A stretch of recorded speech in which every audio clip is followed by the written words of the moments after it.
بسم اللہ الرحمن الرحیم۔ السلام علیکم۔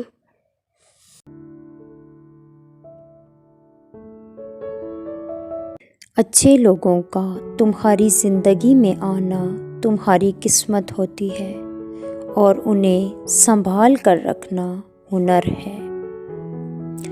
اچھے لوگوں کی ایک خوبی یہ بھی ہوتی ہے کہ انہیں یاد نہیں رکھنا پڑتا، وہ ہمیشہ یاد ہی رہتے ہیں۔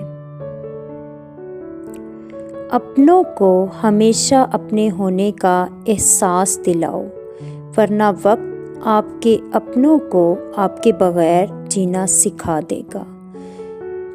خدا سے جب بھی مانگو تو مقدر مانگو، عقل نہیں، کیونکہ میں نے بہت سے عقل والوں کو مقدر والوں کے در پہ دیکھا ہے۔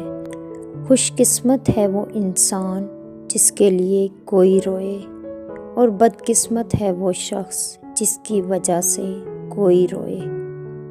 صبر کی دو صورتیں ہیں، جو ناپسند ہو اسے برداشت کرنا، اور جو پسند ہو اس کا انتظار کرنا۔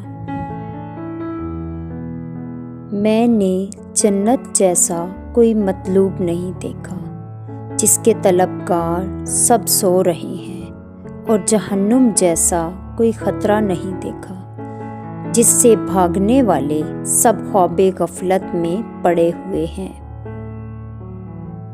زندگی میں دو چیزیں ضرور سیکھیں۔ نمبر 1، اپنوں میں خوش رہنا۔ نمبر 2، رب کے علاوہ کسی سے امید نہ لگانا۔ یقین مانے بہت خوش رہیں گے۔ زندگی میں ایک ایسا دوست لازمی شامل رکھو جو آئینہ اور سایہ بن کے رہے، کیونکہ آئینہ جھوٹ نہیں بولتا ہے اور سایہ ساتھ نہیں چھوڑتا ہے۔ جو شخص سجدوں میں روتا ہے اسے تقدیر پر رونا نہیں پڑتا۔